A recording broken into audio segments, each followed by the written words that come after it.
What is up, guys? Today we're going to do a little Q&A with Dan.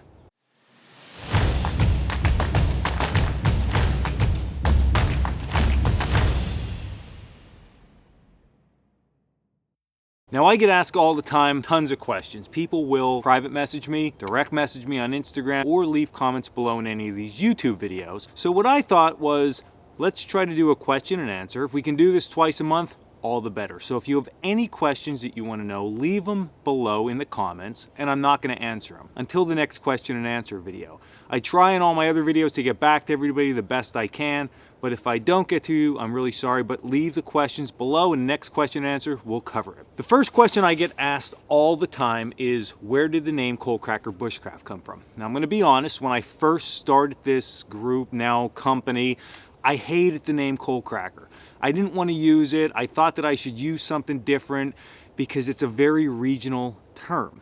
I grew up in Monte City, Pennsylvania. My school is located in Ringtown, Pennsylvania. And we are right in the heart of the anthracite coal region here in Pennsylvania. It's the only place in the United States where there is anthracite coal, also known as hard coal. So back in the late 1800s, early 1900s, we had a lot of coal mines in the area. Deep mines. Guys would go down, they would break the coal out from inside the mines, send it up on a mine car, and would go into a coal breaker. Once it was in the breaker, then the breaker boys would break the coal down from big chunks into different sizes depending on what the need was. So there's all different sizes of coal, and this term Coalcracker, because they were cracking chunks of coal, came to be. So it's a very regional term.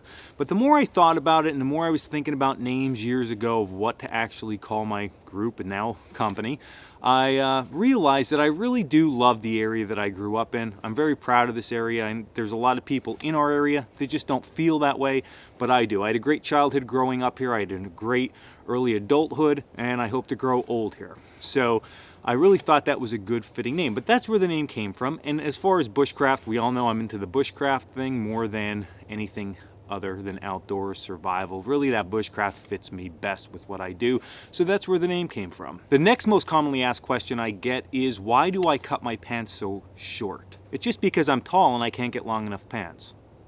Now, I'm just kidding about that. I cut my pants like this as more of a traditional thing originally, and then it really evolved into functionality. Now, if you look back in any pictures of the old-time woodsmen, a lot of them had their pants cut, and that actually stemmed from the early 1900s when the logging industry out west was booming. The loggers would many times cut their pants, or they call them stagged pants, and the pants were cut higher above their ankle because they didn't want to get their cleats that were on their boots at the time when walking on logs, heel to toe, caught on their pants, make them trip and fall and get injured. So I think that's where the woodsman probably adopted that from. For me though, I did it, I like the look of it, number one, and I hate my pants getting soaking wet. Now, you could say, well, tuck them into your boots, but then sometimes your pants will fall out of your boots. It just seems so much easier like this. So you don't, without that length on your pants, you're not getting hung up on anything low to the ground, your pants don't get wet, and I, at the end of the day, think it looks pretty cool and traditional. Next question is, why does my gear look like it came out of a dumpster? In all reality, the best answer I can give you for that is just that I use my gear so heavily. I spend 4 to 6 days a week, at least 8 hours a day out here at my school property working on different things, projects and videos, so my gear is just really well used. And the best thing that you can associate that with is somebody who just buys some tools to do work around their house versus a full-time contractor. You look at the contractor's tools in the back of their truck and they usually look like they came through a war compared to the guy who just uses it once in a while on the weekend. So that's really why my tools look a mess. They're not by any means a mess, they're just well used, they're very well taken care of, but wear and tear over time is going to take its toll. Why do I hate plants? It's not that I really hate plants, I just don't think that calorie-wise, they're the most efficient thing that we can be doing out here. Trapping or fishing is going to, or hunting is going to be way superior for calories than any type of plant. And I could say that firsthand because of being in Patagonia. I could have ate all the plants I wanted in the world. It would have never gave me enough calories to sustain myself the way extra meat sources would have. I think that plants are super valuable though in the summertime, especially when we can pick berries and fruits. So I think that's a viable option. And I also think knowing plants and trees for medicinal value is super important. To the point I'm actually having a one-day clinic here at my school on medicinals, plants, and trees. So I don't hate plants. Where do I get all my equipment? Because I always have all this weird equipment and people are like, where'd you get that? Where'd you get this? I am constantly searching online for different equipment.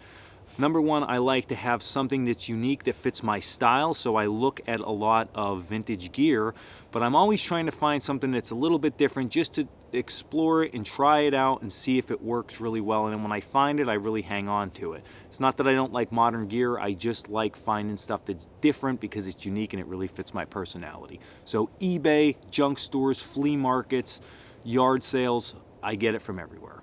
Why are you an idiot? That's more of a statement. Listen guys, at the end of the day, not everything I put out everybody is gonna like, but for the people who write that, or that one person out there that thinks that they're doing me harm by giving me a thumbs down all the time on my videos, I mean, I'm not gonna shut my business down because somebody doesn't like what I'm doing. I think there's way more people out there that like it, and I personally love doing this, so I'm gonna keep doing it no matter how much you people think I'm an idiot or you hate me. I mean, that's probably going out to just one or two of you.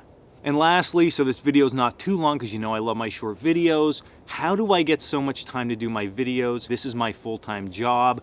I run my school, I do my videos, I'm out in the woods all the time, so it's very easy for me to just bring the video camera along. It adds extra time to my day having to set up scenes or shots for videos, but I do enjoy that at the end of the day. So I just work that into part of my schedule because I'm out here anyway doing stuff for my school and always trying to learn something new. Now I hope everybody really liked that question and answer session. I know I like doing it, so hopefully you like it. But as I said, if you have any questions, leave them below.